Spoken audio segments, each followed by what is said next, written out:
Estamos en CGN Noticias, Radio y Televisión, programa grabado por el canal de televisión de la Unión Nacional de Periodistas Núcleo del Guaya. Hoy día contamos con la visita del compañero Artemidoro Ceballos, gran dirigente social que nos visita hoy. Ya volvemos.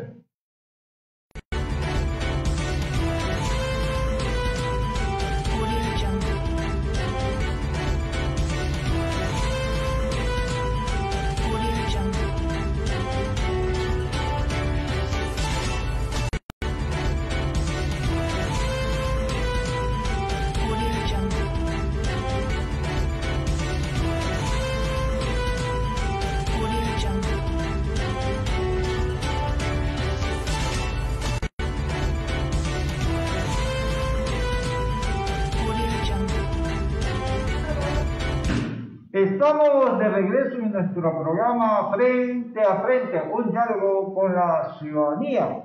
Y como ya fue anunciado, vamos a conversar con un catedrático universitario, analista social, político, el licenciado Artemidoro Ceballos, sobre un tema que al parecer ha pasado muy a la ligera en el país, y es la condena al Estado ecuatoriano por una rescisión, entre comillas, anticipada y legal para la corporación Perenco por parte del gobierno del economista Rafael Correa. Y el Estado ecuatoriano ha sido condenado a pagar un poco más de 400 millones de dólares a esta corporación multinacional. Bienvenido, estimado Artemidoro.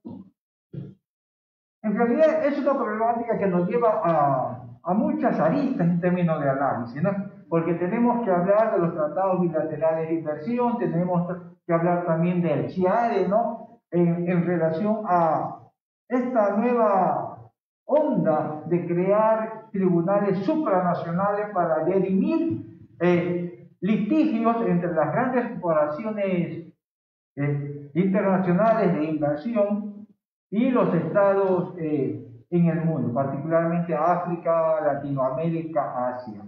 Cuéntanos, esta situación de Perenco, ¿cómo viene, cómo se da en la práctica? Y de ahí vamos a ir analizando otros aspectos de los tratados bilaterales de inversión. Bienvenido. Muchas gracias. La situación con esta petrolera francesa, Perenco, no difiere esencialmente de la que ha ocurrido y sigue ocurriendo entre otras corporaciones, como decía usted, licenciado, de gran poder económico, multinacionales, como también se las llama, ¿no? Poderosas estructuras económicas que en un momento determinado logran controlar segmentos importantes del mercado mundial o regional, por lo menos. Con la Perenco no había mayores problemas, mientras la Perenco se sujetaba a las normas nacionales.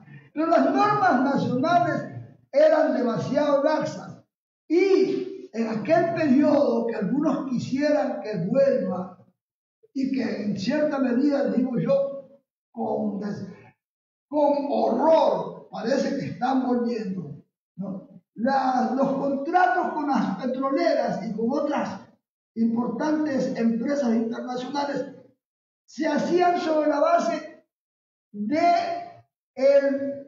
la cotización a que se encontraba el dólar en ese momento. No se olvide que entonces nosotros teníamos moneda propia, nuestro histórico Sucre. De tal manera que si el dólar o el precio del barril de petróleo en este caso subía, ese incremento iba todo, absolutamente todo A la empresa. A la empresa. Ni un solo centavo. Pero realmente es clamoroso lo que ocurría, ¿no? Porque si nos fijamos bien, ¿quién es el dueño del petróleo? El Estado. Somos nosotros. Pero nosotros, fíjate, por medio de estos contratos, establecíamos que solo teníamos derecho a una cierta parte por grande que fuera, diga usted, el 70, el 80%, el 50, el 60, no importa. Pero a esa parte, dentro de lo que producía el barril del petróleo, con la cotización en que se encontraba en el momento en que se había firmado el contrato. Y de allí en adelante, eso fue lo que ocurrió con Perenco.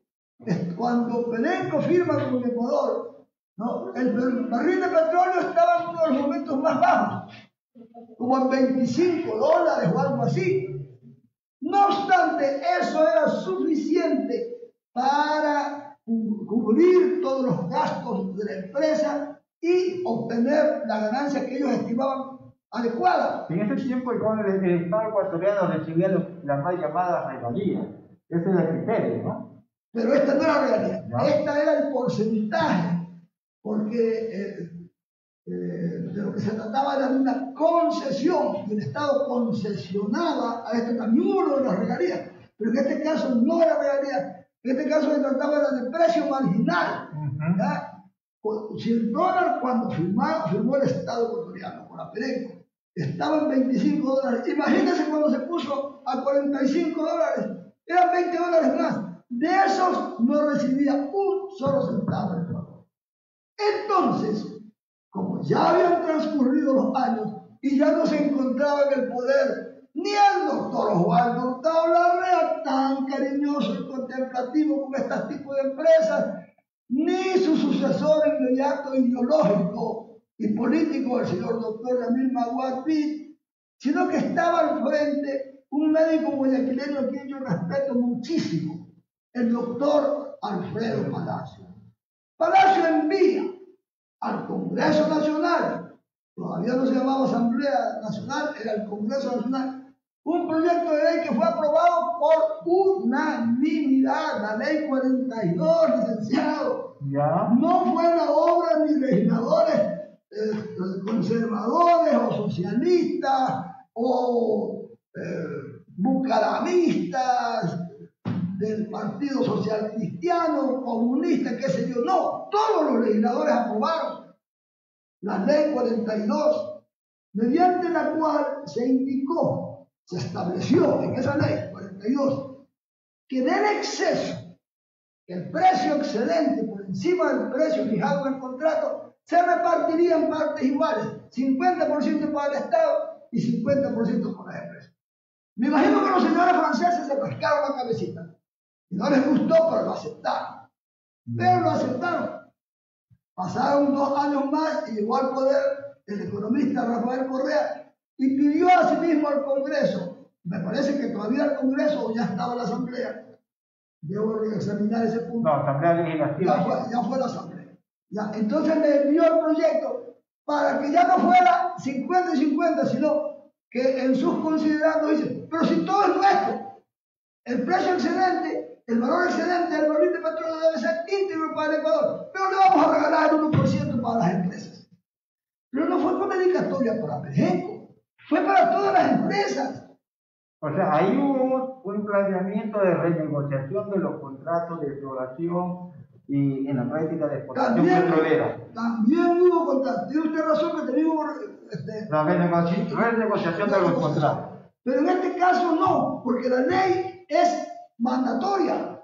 La ley tiene que ser cumplida por todos, y peor si son personas jurídicas extranjeras, ¿no? Tenía que cumplir la ley 42 y su reforma. Porque no fue una nueva ley, sino una reforma de la ley 42. Ahora bien, las otras empresas no se quejaron, pero Perenco sí, y puso el grito en el cielo y acudió a cortes internacionales para buscar el famoso arbitraje. ¿Y por qué buscar el arbitraje? Hoy día no lo pudiera hacer, porque hoy día ya no existen los tratados bilaterales de inversión. En esa época sí existían y en eso se ampararon, ¿sí? Y acudieron a unos tribunales. Yo soy abogado, créame, licenciado, y debo hablar con todo respeto por la legislación, por las normas de cualquier índole que sean. Pero estas normas no respondían en absoluto a ningún criterio jurídico ni principio de derecho universal, ¿no?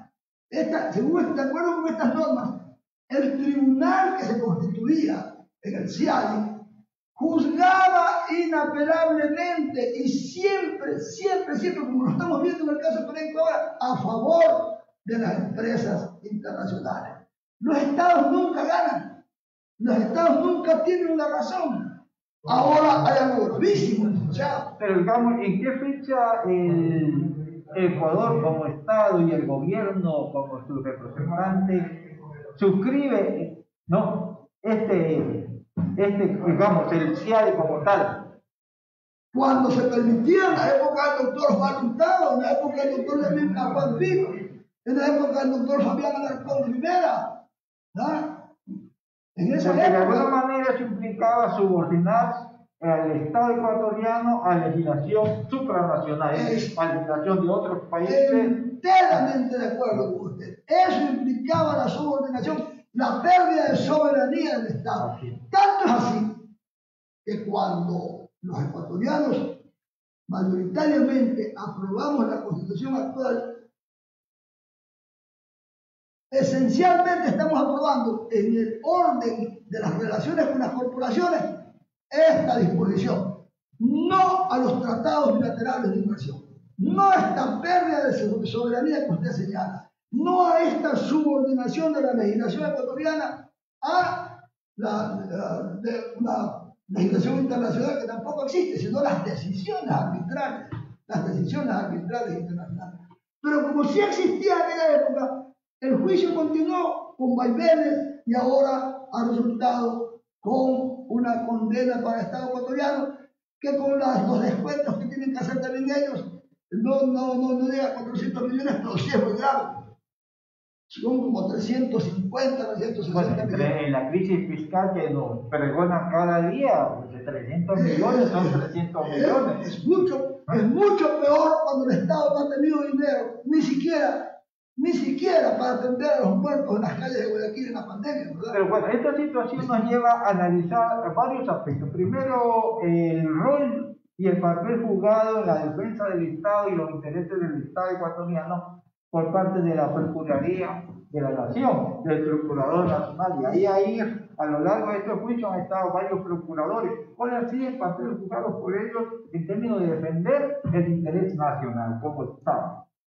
Licenciado, si el juicio o la disputa sometida al laudo arbitral de este tribunal, ¿no?, tan sesgado, ha demorado tantos años, es porque de alguna manera la Procuraduría General del Estado presentó contrademandas, planteó excepciones, hizo una defensa que yo no me atrevería a decir excepcional, pero que sí respetaba los intereses nacionales. Llegó el actual procurador y abandonó la defensa, hasta el punto de que ahora, cuando se produce este írrito, que sabe que en derecho írrito quiere decir nulo de toda unidad, ¿no? Este írrito laudo arbitral, que más que laudo arbitral parece el hachazo de un verdugo. Cuando se produce esto, el señor abogado del Estado en este momento, el señor Procurador General del Estado, doctor Íñigo Salvador Crespo, dice muy llorando: ya estoy en contacto, ya estamos en contacto con empresas para fijar un calendario de pago. Oiga, ¿usted quiere contratar a un abogado así? Usted litiga conmigo por la posesión de un terreno. No en el sentido de pretender alegar una defensa de lo que ha dicho el Procurador del Estado, Salvador Íñigo. No queda otra instancia, podría apelar otra vez el país. El país siempre puede someter estas decisiones o por lo menos retardarlas, pero no decir ya voy a parar. Claro, había la posibilidad de... Sí, en primer lugar.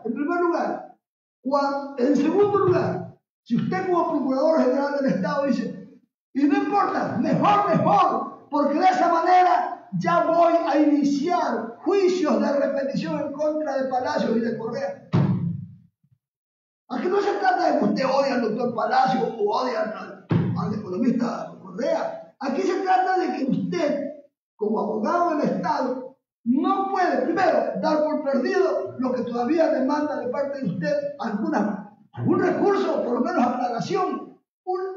Señor, si todavía puede ser que la decisión arbitral sea inapelable, es decir, que no puede ya anularse, pero sí puede aclararse, sí puede someterse a otros recursos. Y no intenta nada, todo lo contrario, lo que dice es, bien, ya vamos a pagar inmediatamente, en cuanto nos pongamos de acuerdo con la demandante, a satisfacción de ellos. Una situación, digamos, criticable del procurador, pero déjeme decir una cosa. Sí. El país también ha venido perdiendo algunos casos. El caso de la Chevron, por ejemplo, igual lo ha perdido, ¿no? La Chevron demandó y hoy más bien el Estado ecuatoriano, entiendo, si no he leído mal la información, ha sido condenado a que se asuma la reparación de los daños ocasionados por contaminación ambiental, ¿no?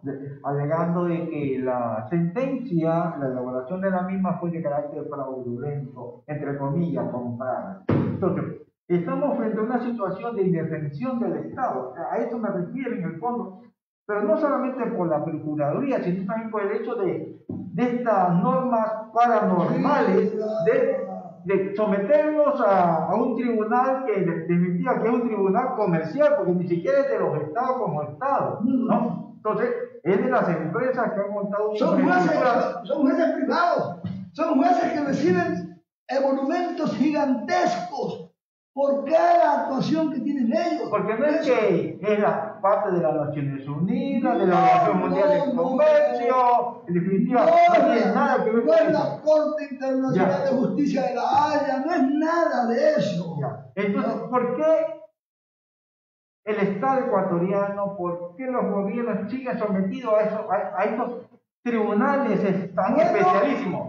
Bueno, en medio de tanta desgracia, la buena noticia, pero ya que tiene algunos años, es que desde la vigencia de nuestra Constitución, el 20 de octubre del año 2008, ya no se puede admitir esta actuación de los tribunales a los que usted menciona, es decir, no se pueden suscribir los famosos tratados bilaterales de inversión con nadie, con ningún Estado. O sea, al menos en términos de condicionamientos supranacionales a la inversión extranjera. No se puede, está prohibido por la Constitución. Pero cuidado, que están planteando ya reformas a la Constitución para permitir eso. Imagínense qué horror. Imagínense qué horror. Y después dicen que aman a su patria. Como no la ama el doctor Íñigo Salvador Crespo, porque lejos de defender los intereses del país, en lo que está pensando es en la venganza política. No sé qué odio tenga contra el doctor, este buen cardiólogo, el doctor Alfredo Palacio. Contra el economista Correa es evidente que le tiene odio desde hace tiempo. Pero bueno, el economista Correa, permítame decirlo, por responsabilidad inclusive del país, es prófugo de la justicia según sentencia de la Corte Nacional de Justicia. Sí, pero no me voy a decir malas palabras acerca de un juez que como un payaso fue a pregonar que había conseguido ese lindo triunfo ante una prepotente, orgullosa y mala periodista quiteña llamada Janet Inostroza el 8 de abril del año 2020, el año pasado, en cuanto consiguió la sentencia que él mismo dictó. Horroroso, increíble, no se ha dado en el mundo entero. Él presidió el tribunal de la Corte Nacional. Bueno, estamos haciendo una digresión. Pero ya que usted lo tocó, quiero decirle, el doctor Iván Sapicera, que actualmente y que hoy preside la Corte Nacional de Justicia, presidió el tribunal no en esa condición, sino como integrante del tribunal, sí, como juez, presidió el tribunal que dio la sentencia condenatoria en el caso Sobornos, muchos llaman bochornos, 2012-2016. Y mi pregunta, ¿y por qué 2012-2016? Si era el resultado de una investigación, ¿por qué no 2012-2017? ¿O es que había que proteger cualquier problemita que hubiera podido surgir con el señor licenciado Moreno, que ya no era de la gente que lo eligió? Como él mismo dijo, ya les tengo odio, ya les estoy sintiendo odio a los que votaron por mí, y los amo a ustedes, queridos banqueros, en una reunión que convocó. Bueno, eso es otra cosa. Pero el hecho es que ningún juez en el mundo puede salir a vanagloriarse como si fuera un partido de fútbol. Tal vez los venezolanos ayer hicieron un gran partido y nos lograron empatar, lo cual para ellos es una victoria, ¿no? Para nosotros es una verdadera derrota. ¿Verdad que estamos de acuerdo con eso? Bueno, verdad. Pero, bien, creo que para terminar un poco el diálogo es interesante, porque en realidad es un tema bastante grueso, ¿no? Y tiene muchas aristas. ¿Qué hacer desde la legislatura o de las organizaciones sociales sobre este asunto del CIADI? Desde el primer lugar, por ejemplo, desde la Unión Nacional de Periodistas. ¿Correcto? Hablemos siempre desde la casa. ¿Ya? Desde la Unión Nacional de Periodistas, ¿qué? Analizar, estudiar este caso en particular y todos los otros casos. Correcto. Usted mencionaba el de la OXI, etc. Como usted mencionó el de Exarco Chevron, ¿ya? Que efectivamente perdió el juicio frente a los pobladores amazónicos, valerosos, sin recursos, le ganaron el juicio. ¿Y qué dijo? Dijeron los abogados de la empresa, con apoyo de abogados ecuatorianos, entre los cuales está el doctor Hernán Pérez Luz. Pérez Luz y Luces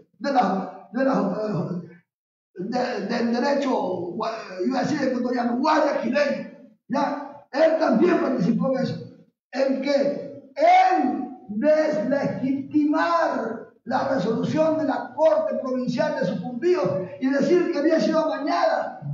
Pero dígame usted, pues, licenciado, si algo puede ser amañado en el mundo, el que amaña recibe dinero. Si algo puede ser trucado en el mundo, el que truca, el que engaña, debe dar alguna plata al trucador, en este caso al juez. ¿Cómo pueden los pobres pobladores amazónicos, que no tienen ni siquiera para comprar ropa o comprar comida, que trabajosamente fueron reuniendo a través de donaciones, de esfuerzos, de apoyo a los intelectuales norteamericanos, de abogados de todo tipo, que están con la razón, con el derecho y con la defensa incluso de la biodiversidad ambiental en el Amazonas? ¿Cómo puede esta pobre gente cohechar al juez? ¿Ah? Al único que puede cohechar a un juez es el poderoso juez. O sea, en este caso la Chevron de Exarco, que es más poderosa que cualquier estado de los nuestros. Okay. No le digo que Ecuador es más poderosa que Argentina, quizás es más poderosa que Brasil. ¿Ah? Y sin embargo hubo abogados ecuatorianos que dijeron eso, y hubo periodistas ecuatorianos que dijeron eso, que participaron en estas campañas negativas, negras, para desacreditar al abogado Fajardo, por ejemplo. Abogado Fajardo, valiente y connotado jurista, humilde, surgido de las aulas universitarias ecuatorianas, valeroso, y ganan el juicio. Una vez que ganan el juicio, la Chevron inicia otro juicio en contra del Estado ecuatoriano. Para decir, ustedes tienen la culpa. Volviendo al centro del análisis de los tratados bilaterales de inversión que siguen imperando, digamos, bajo otras modalidades, la cuestión del CIADI, y que de alguna manera eso está contra lo que dice y dispone normativamente la Constitución del país, ¿no? El hecho de que subordinar el Estado ecuatoriano a instancias y para estatales fuera del país, y mucho más que sean solamente entidades corporativas como tal. El legislativo, ¿qué tendría que hacer en este caso? El legislativo tiene que rechazar cualquier intento de modificar la legislación existente. Correcto. La ley 42 sigue existiendo y no se la puede derogar ni modificar. Y mucho menos, cuidado con tocar la Constitución. Y eso deben decir los periodistas. Correcto. Y otros intelectuales, abogados, los gremios representativos. Hay que levantar voces sobre esto. Hay que levantar voces sobre esto. Correcto. Este fue el programa Frente a Frente, un diálogo con la ciudadanía, y estuvo con nosotros el catedrático universitario Artemio Ceballos. Oiga, pues su nombre me enreda, porque a mí me enreda el nombre de mi padre, que era italiano. Muy amable, doctor, realmente una interesante entrevista. Que su padre era manavita también. No, de Naranjito. Ya volvemos con nuestro programa Frente a Frente, un diálogo con la ciudadanía.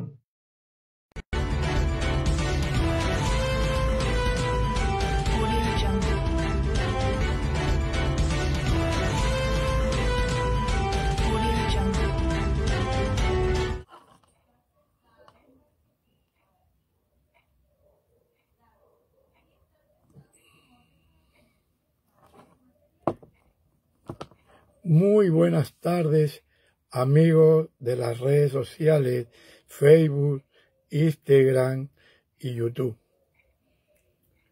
Verdaderamente nos llama mucho la preocupación de que hasta estos instantes ya han transcurrido 15 días y no han nominado como presidente del Perú al señor Pedro Castillo. Por su parte, se dice que la candidata Fujimori dice que hay inconsistencia en las actas y está pidiendo una revisión de todas estas actas. Eso es un poco preocupante. Yo ya la vez pasada, en mi comentario anterior, yo señalaba que lo que más nos llamaba la atención es que la Organización de Estados Americanos hasta estos instantes no da un pronunciamiento al respecto. Y ya hay movilizaciones en el Perú de los sectores populares que se están dirigiendo directamente donde queda el Tribunal Electoral del Perú, con la finalidad de exigir a toda costa que ya reconozcan el triunfo del maestro Pedro Castillo. Es preocupante. Es muy preocupante porque puede ocasionar en el Perú un estallido social, más aún cuando ciertos militares retirados han señalado que sería importante que mejor haya un golpe de Estado para que no lo posesionen a Pedro Castillo. Por suerte, el presidente saliente ha señalado que no es lo correcto, sino que tienen que posesionar a la persona que ha ganado las elecciones. Es justo reconocer eso. No hay otro. El ganador de estas elecciones es el maestro Pedro Castillo.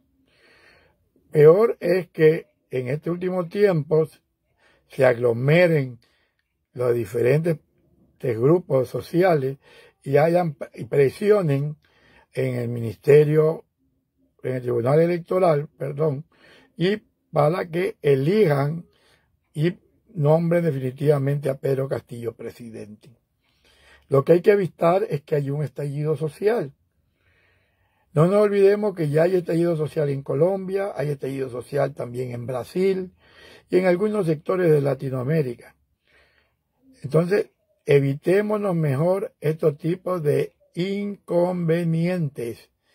Evitémonos estos inconvenientes a toda costa, porque de esta manera no va a haber derramamiento de sangre.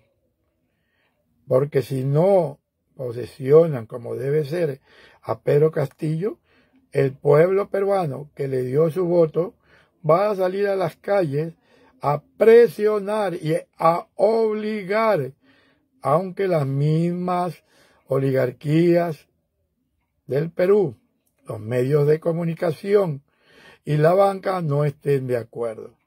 Qué pena, pero esos son los resultados que van a darse ahora en estas elecciones. Son 15 días que han transcurrido, señores.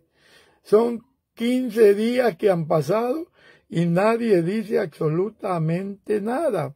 Hay un silencio sepulcral, como que hay la intervención de algún imperialismo, no quiero pensarlo de esa manera, que no quiere que se siente en la silla presidencial el maestro Pedro Castillo, porque está apoyado por los sectores populares y porque ya la gente del pueblo está cansada de los mismos de siempre. Así que piénsenlo bien, razonen, señores del Tribunal Electoral, y ya en esta semana del 23 ya traten de, por favor, nominar a Pedro Castillo presidente ganador de estas elecciones y habrá paz y tranquilidad en el pueblo peruano. Hasta aquí este comentario. Se reportó con ustedes Carlos García Neira en el comentario en nuestro espacio Frente a Frente, un diálogo con la ciudadanía. Muchas gracias.